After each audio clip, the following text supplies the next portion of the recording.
Al-Shabaab's heavy explosives seized in Somali state.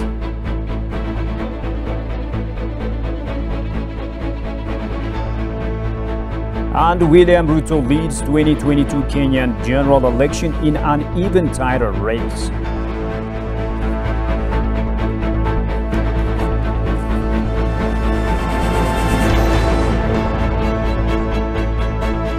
Greetings, ladies and gentlemen, and welcome to Addis News Hour with the news. I'm Shifara Olako. Thank you for being with us. Now, Ethiopia's interim security command post states that the explosives that can destroy buildings and heavy vehicles were found in the areas where Al-Shabaab was wiped out. The explosives buried by the terrorist group before and during the battle are being searched at the suggestion of the community. Kasaunchani has more on that.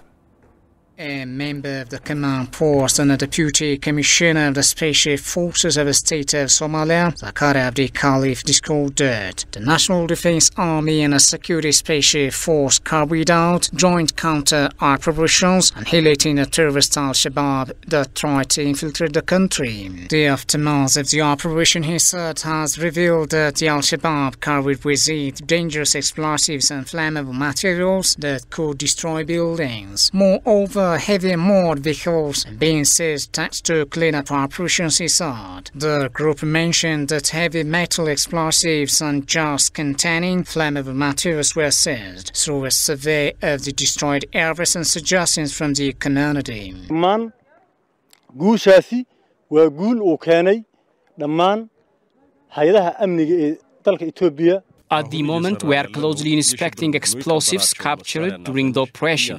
The general public should be appreciated for its unreserved cooperation in this regard. Today, we managed to capture heavy machine guns with the capacity to blow buildings up to pieces. The momentous victory belongs to all the Ethiopians. Lieutenant Colonel Rad Guled, head of the Somali State's Special Forces Engineering Department, said that the seized explosives are anti-personnel, anti-vehicle, and each had the capacity to demolish high-rise buildings. Guled further said that the explosives were prepared in a garage and were captured before the enemy could put them to use. 38 አይነት ተፈነጣጣሪ ፈንጂዎች ናቸው ጸረ ተሽከርካሪና ጸረ ሰው ፈንጂ ናቸው. We have already captured more than 38 kinds of flammable explosive meant to be applied by the terrorist group to be used to destroy everything, including human beings and property.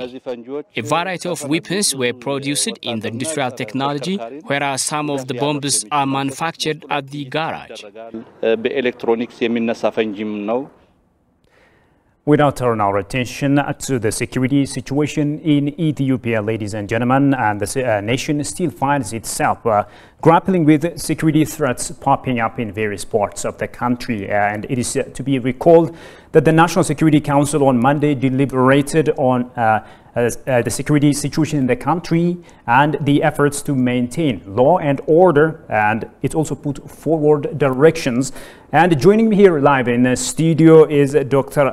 Asmamaw Kalamu, a former national security. We'll spend some time with him. Dr. Asmamaw, thank you so much for joining me.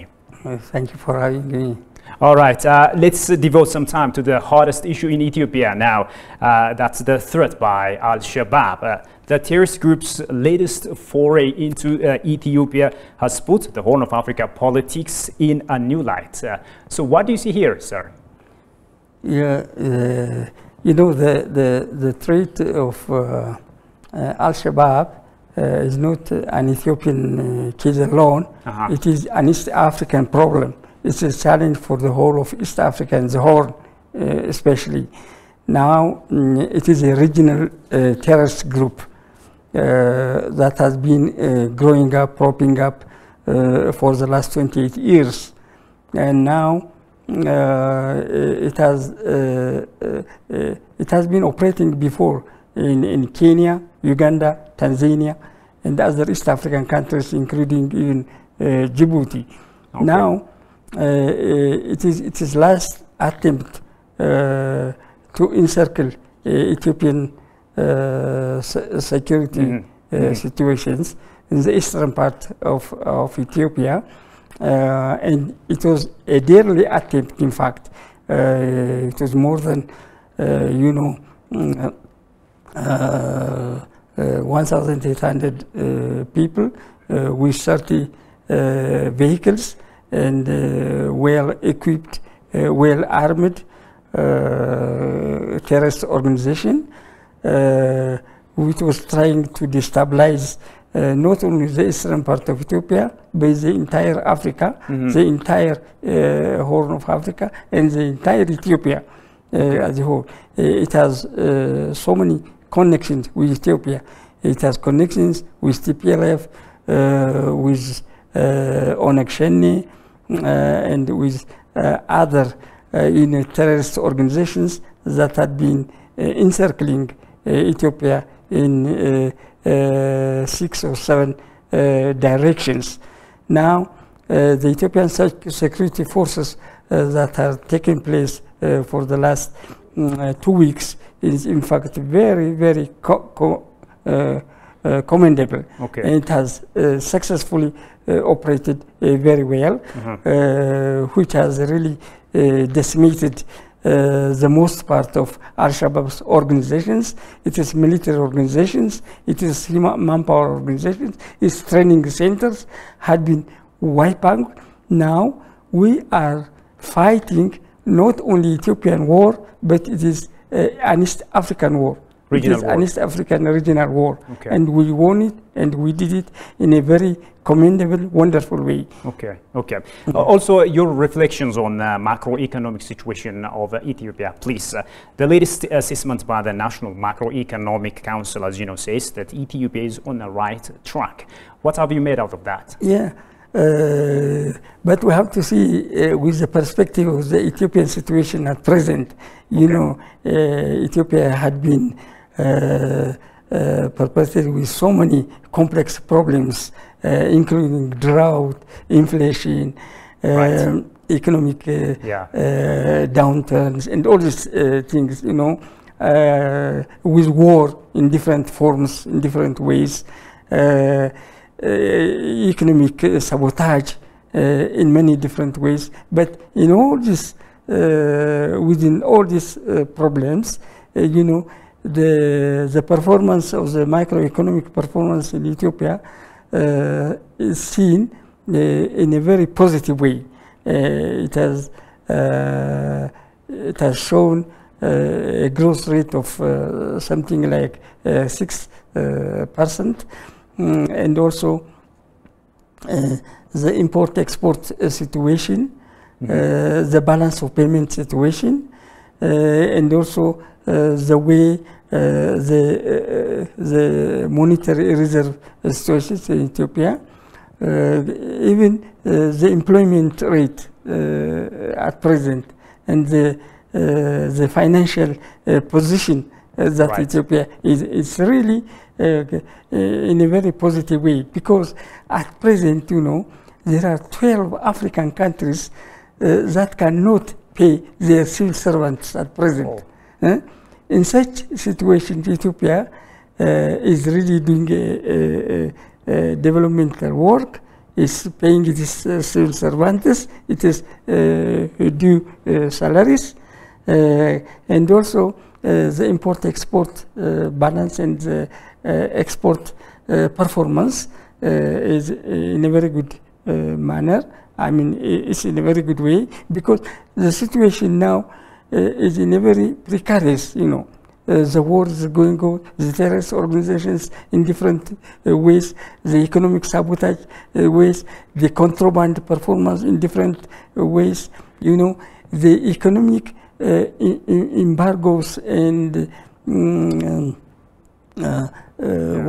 sabotage as well. Yeah, economic sabotage and economic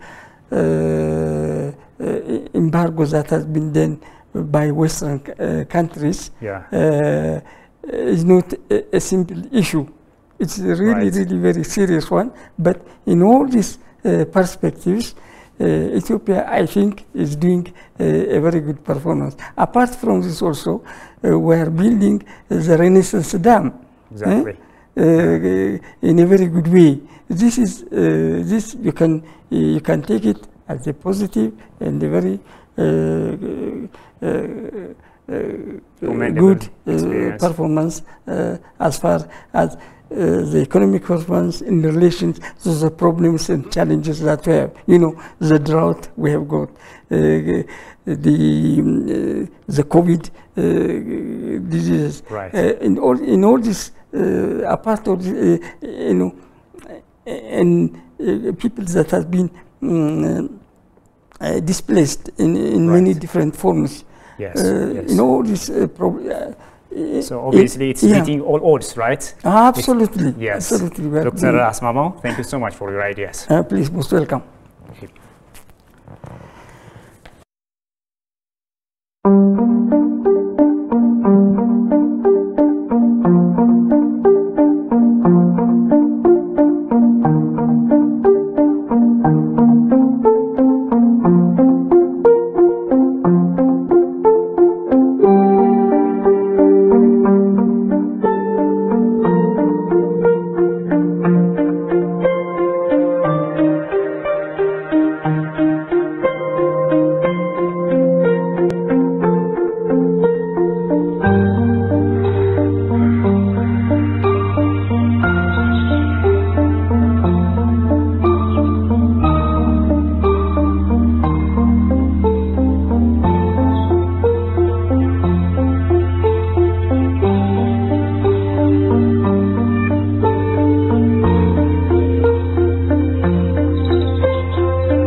Welcome back. You're still watching Addis News Hour. It is noted that Ethiopia registers meaningful results in a reduction of road traffic accidents. The Transport and Logistics Minister, Dagmawit Moges, participated at a panel discussion held in Belgium, Brussels, as part of the European Development Days 2022 under the theme Safe and Green Mobility in Low and Middle Income Countries. On the occasion, Dagmawit said that Ethiopia has ratified UN Road Traffic Convention and EU Road Safety Charter. Hence, the country's national road safety strategy is in line with the UN's Decade of Action. The minister underlined that meaningful results in the reduction of road traffic accidents are being achieved in Ethiopia. She also highlighted the progress Ethiopia has made in implementing non-motorized transport as well as decarbonization.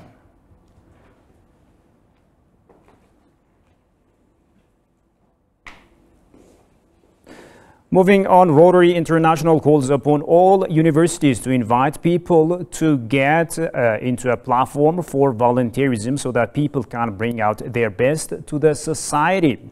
Rotary is a volunteer global network of over 1.4 million people around the world. Talking to ETV, Azeb Asrat, Rotary District Governor for Eritrea, Ethiopia, South Sudan and Kenya, says the challenges of volunteerism remains immense. Have a listen to this. Rotary International is a volunteer global network of over 1.4 million people bound together with the common objective of coming up with lasting solutions with people in various problems in the communities across the globe. Rotary was established in 1905 in the United States, Chicago, to take advantage of business people and professionals and help one another. Talking to ETV, Azeb Asrat, Governor for Rotary International in Eritrea, Ethiopia, South Sudan and Kenya since 2013, disclosed that volunteerism is not a one-time effort, adding it involves investing money, time and knowledge. In Ethiopia, volunteerism or living together, sharing and caring has always been the motto of our life. So volunteerism, it's not a short time. Volunteerism comes from the heart. If it comes from the heart, it's going to be long-standing within you. It's not always money.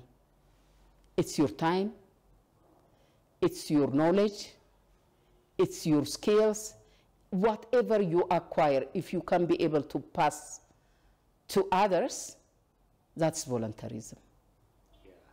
The young, they need us. And we need the young. That's where the link is in Rotary. Asrat also explained the challenges and remedies of a leader in a vast institution like the Rotary. When you are leading volunteers without,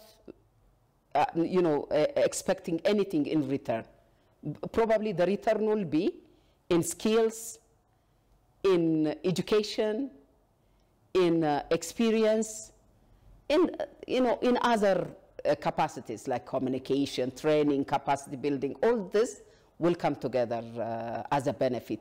But there is no monetary terms which is attached to voluntarism, because there will be no pay, no salary. You use your time, your energy, your resources yourself. So as a result, when you lead volunteers, the challenge is that you have to be accommodating in terms of their time, their resources, and you have to make sure that there is a good understanding between the two of you how you want the work to progress. The governor called upon all universities to invite people to get into a platform for volunteerism so that people can contribute their best. I must say that universities, colleges should use the knowledge that we have brought back home, to invite us, to get us into the platforms so that we can contribute better. Because it's not only me. There are many, my friends, my colleagues, Rotarians at the senior level who are sitting there. So for Ethiopia, what I really dream is that we as volunteers, naturally, we should be more effective in passing our knowledge to our future generation. Now, the World Food Programme, WFP, the UN Refugee Agency and the Ethiopian government Refugees and Returnees Service appealed yesterday for $73 million to feed over 750,000 refugees in Ethiopia for the coming 6 months.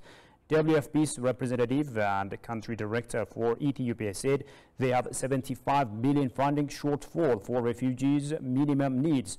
UNHCR's deputy representative in Ethiopia also said they are concerned by the lack of food for refugees and solicited for more funding from donors. Refugees and Returnees Service Director General Tasfaun Gobezai noted that Ethiopia, with its progressive refugee policy and commitments, has been striving to ensure the sustainable self-reliance of refugees and host communities, with its scarce resources struggling with recurrent funding gaps from the international community.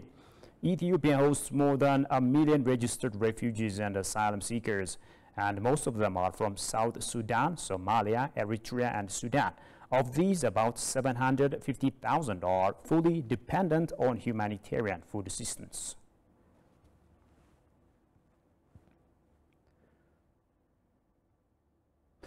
The United Nations stated that 12 tankers carrying 600,000 liters of fuel arrived in Tigray last week, and about 2 million liters of fuel are needed each month to sustain humanitarian operations, it was indicated. In another development, humanitarian food assistance is being distributed in 3 districts of Amhara's Wag Hamra zone for the first time in over 1 year, with food for about 30,000 people. The UN also announced a plan to deliver additional assistance, including nutrition and health supplies, to people in need.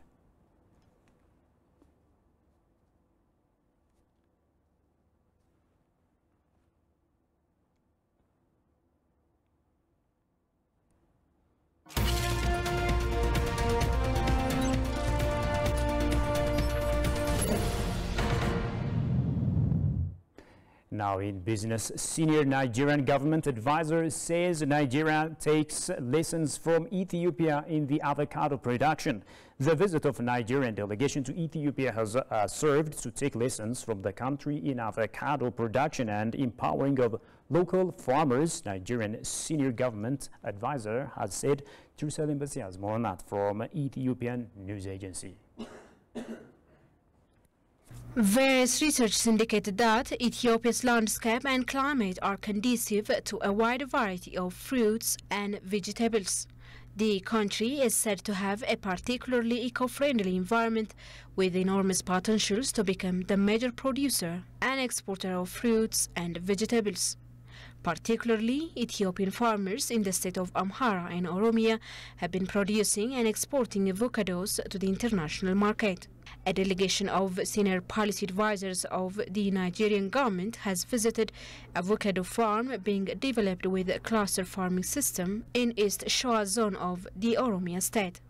Head of the delegation, Emmanuel Sambo Mama, said that Ethiopia is doing very well as far as avocado production is concerned. We're here with the participants of Senior Executive Course 44, and precisely the group that is here visiting Ethiopia is Study Group 2. So we have been given an assignment by the President of the Federal Republic of Nigeria to do a study or research on the topic strengthening local governance in Nigeria, with emphasis on the challenges, options and opportunities. And we believe that Ethiopia is doing very well as far as strengthening local governance is concerned. So we believe by coming to Ethiopia, we will have some lessons to take back home to Nigeria. The lesson we are learning here is that we need to enhance the production of avocado in Nigeria, just like Ethiopia is doing. So I think we have some lessons to take back home.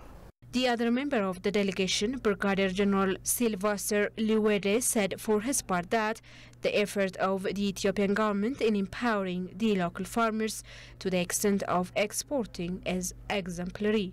The effort of governments in empowering the local farmers into developing from food crop growers into cash crop growers to the extent of exporting, I think we can take this lesson home. Oromia State Agriculture Cluster Coordinator with rank of Regional Deputy Chief Administrator Girma Mente said that the government has been engaged in modernizing the agriculture sector to enhance productivity with a view to ensuring food self-sufficiency. The coordinator noted that most of African countries or institutions, including Ethiopia, eye for the Western and Asian countries for sharing experiences for years. However, he noted that the visit made by Nigeria, which is the largest economy and production in Africa, to share experiences of Ethiopia in the agriculture sector will encourage Ethiopians to do more. Experts in the area recommended that strengthening irrigation development for the better benefit of farmers in the sector paves the way for them to export their produce on their own, enable the country to make the most of its avocado potentials. Ethiopia is implementing a green legacy initiative over the past 3 years.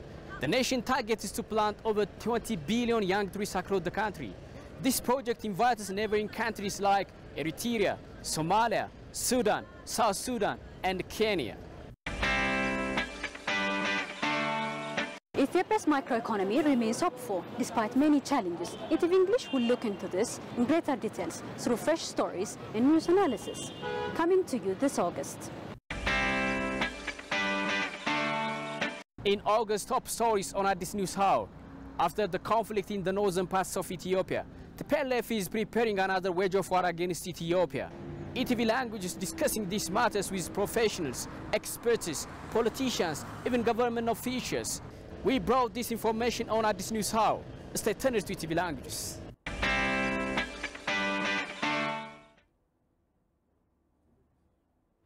Now let's move to continental news. Preliminary results in Kenya's election are showing even tighter races between Vice President William Ruto and the veteran opposition leader Raila Odinga.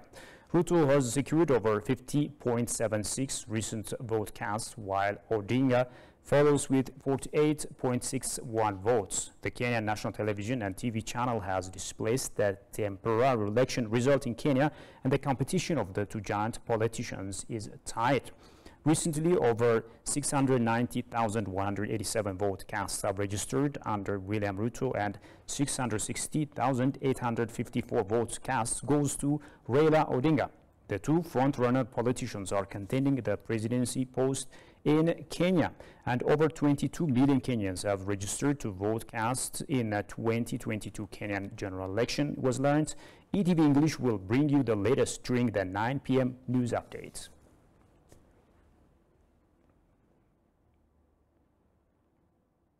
Meanwhile, Kenyans lined up to vote in a high-stakes election Tuesday, with East African powerhouse on edge as two political heavyweights battle it out in a fiercely contested race for the presidency. In this year's election, voters are hopeful for change and economic growth. Kasaun Chan has more on that from Africa News. Before dawn on Tuesday, Kenyans lined 1:30 to vote in a high-stakes election, with the East African powerhouse on edge as two political heavyweights battle it out in a fiercely contested race for the presidency. Taking place against a backdrop of soaring prices for food and fuel, a punishing drought that has left millions hungry, and deep disenchantment with the political elite, particularly among the youth for change. I hope that my vote will change a lot of things, like the tough cost of living. Everything has gone up, including school fees for our children. School fees, yeah. And our country now is just full of corruption. When someone will come and deal with that issue prominently, yeah. Matarajio yangu. My expectations are that we have a free and fair election. Let there be no claims that names are missing on the voters' register. There should be no violence. Whoever wins, we will support them. And the person who fails should support the winner. We want peace. More than 22 million people are registered to vote in this election. Deputy President William Ruto is pitted against Raila Odinga, the 77-year-old veteran opposition leader, now backed by his longtime rival President Uhuru Kenyatta. Both candidates have called for a peaceful vote. And finally, a quick recap of the top stories. Al-Shabaab heavy explosives seized in Somali state.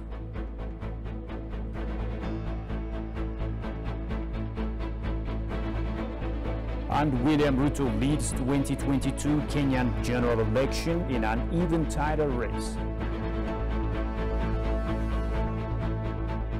Well, with that, we come to the end of today's news stories. Thank you so much for watching us.